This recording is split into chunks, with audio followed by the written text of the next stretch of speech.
What's up, Lemonheads? Welcome to another episode of From the Yellow Chair. I am Crystal, and today we are talking about tracking. And listen, you guys aren't good at it, right? So, we are not great at tracking our actual marketing to see what is working, how it's working. If it's good for new customer acquisition or for existing customer, we don't know. So we just keep making guesses. And this is a big challenge for contractors. This has become a really big issue where we want to lead by our gut, and guts are great, right? So going by your gut is a lot of times, especially if you're a marketer, you're like, okay, I just feel like this will be good, which I'm here for. I'm here for that, like my gut's telling me. But you have to make data driven decisions, and data driven decisions, you can always toss in a little emotional to it. But guys, I just implore you, let's talk about tracking today, the importance of it, and how the heck to do it. So grab your lemonade, settle down. Let's sip some lemonade today.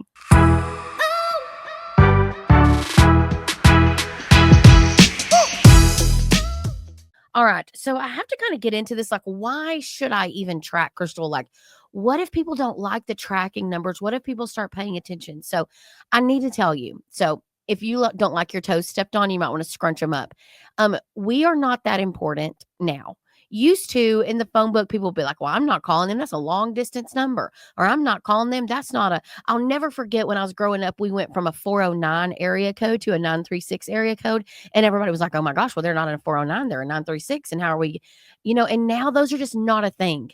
Most of you, if you're under the age probably of 30, can't even tell me a phone number of anyone that you know, right? But growing up, I knew what my grandparents' phone number was, what my mom's phone number was, what my own. Listen, you want to call me at home? I got a phone in my room as a teenager, 829-2070-2070. That's my phone number when I was in high school.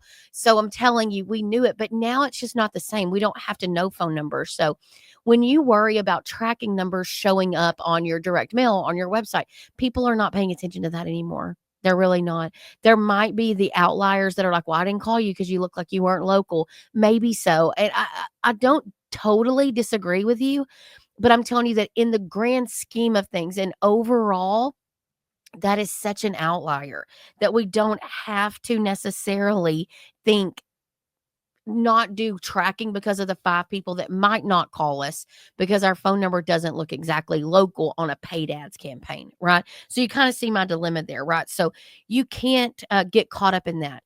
But also, like, we can't fix what we don't measure. So if we're not measuring expectations, meaning, so if I'm going to launch a billboard campaign, will a tracking number work on that? No.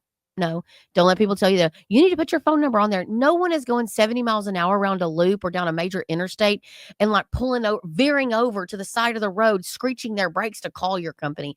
That is not what a billboard is intended to do. That should not be your expectation of the billboard.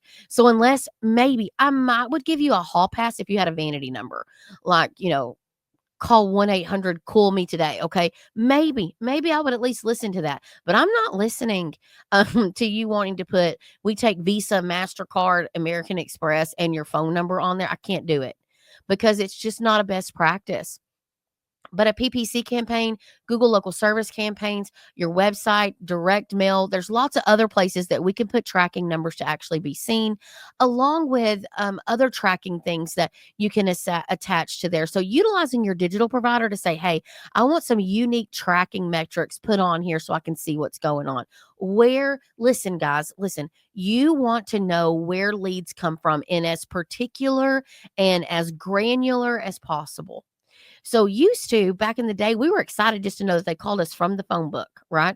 Now you actually can say this, especially utilizing lots of these customer journey tools like Searchlight. Lemon Seed loves a good partnership with Searchlight.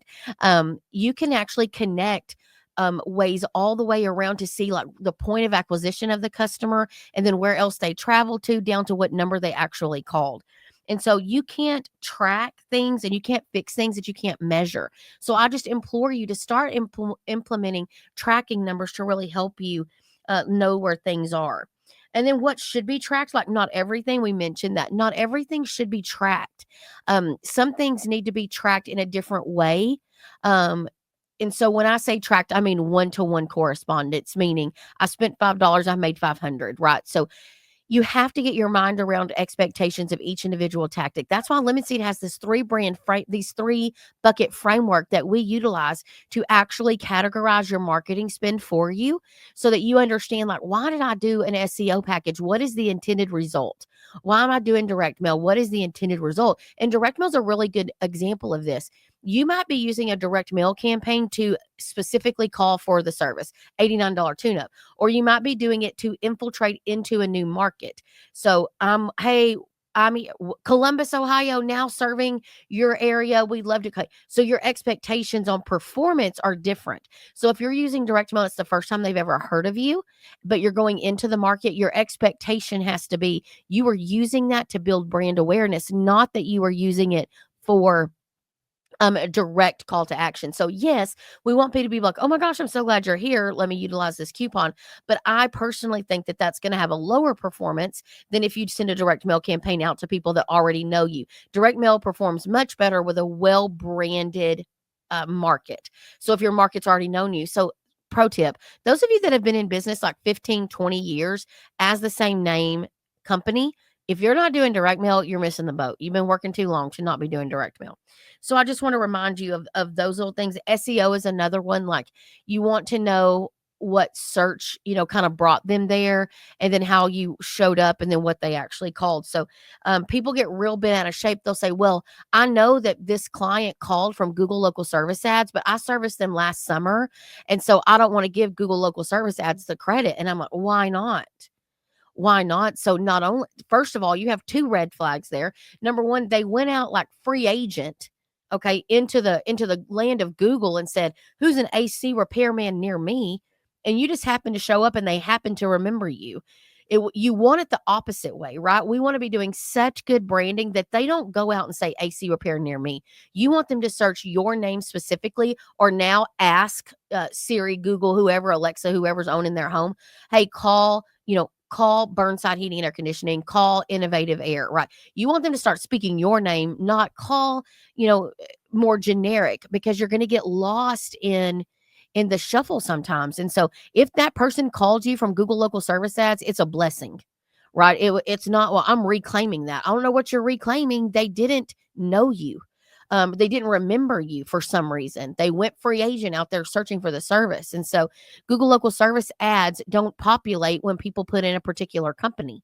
So it isn't like they put your name in and Google local service said, you know what I'm going to do? Let me throw an ad at them. It's not what happens. So you have to kind of get your brain wrapped around how things work so that you can actually know what's working and what happened. So you had a hole there, right? You had something was going on that they still chose your company, but it was from a random search, not necessarily from a branded search, right? So don't reuse your tracking numbers across multiple platforms either. So I say I'm gonna talk out of both sides of my mouth, but those of you that know me know that's pretty traditional. So for example, I'm a big fan. Like, we run a maintenance tune-up postcard all year long, constantly.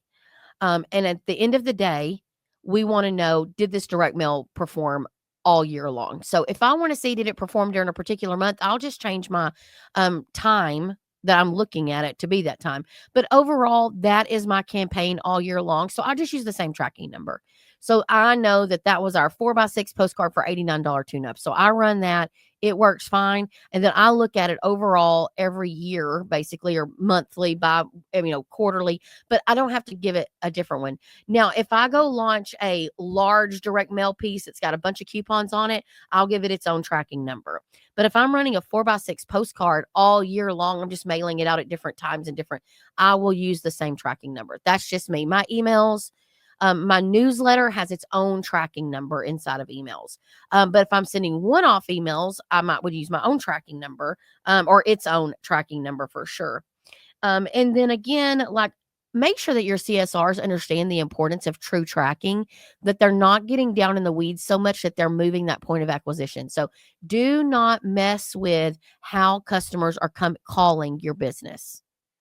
That needs to remain true and intact. You want to give yourself a whole little space to write down that they said they saw your vans, please do it. But at the end of the day, they called off of the postcard. So you can't sit back and Monday morning quarterback, well, they saw all these things, so I don't want to just give credit to the postcard. Well, sir, the postcard's what made them call.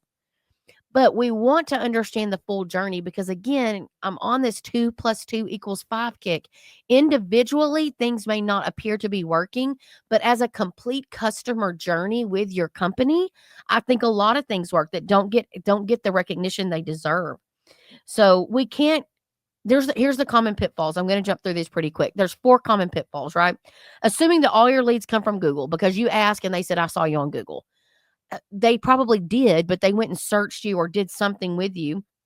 So, we just want to make sure that we are paying attention to, you know, Google is so broad that doesn't help us make any decisions.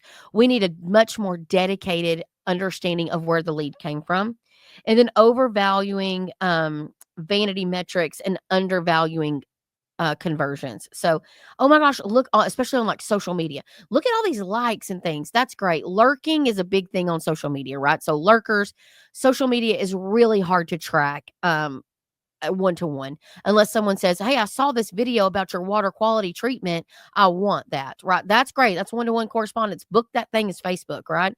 But just don't get overly proud of yourself when you're not seeing a lot coming from social media unless you have a different intent. So Facebook ad with a coupon offer off of water filtration should have one-to-one correspondence, right? This ad was shown this many times, this many people reached out. But basic like chocolate donut day, chocolate donut eating contest, you're not gonna be able to be like, dang, I sold a system off of that very easily. Every once in a while, you'll get a lot of information, but not very easily. And then number 3, failing to give tactics time to work and actually measuring them from the get-go. Please don't commit to anything that you're not willing to give at least 6 weeks to, at least. At least 3 to 4 drops on direct mail, at least a couple of months on Facebook ads, right? With the right amount of money. Some of y'all are so quick to jump ship that you're not even in the same ship.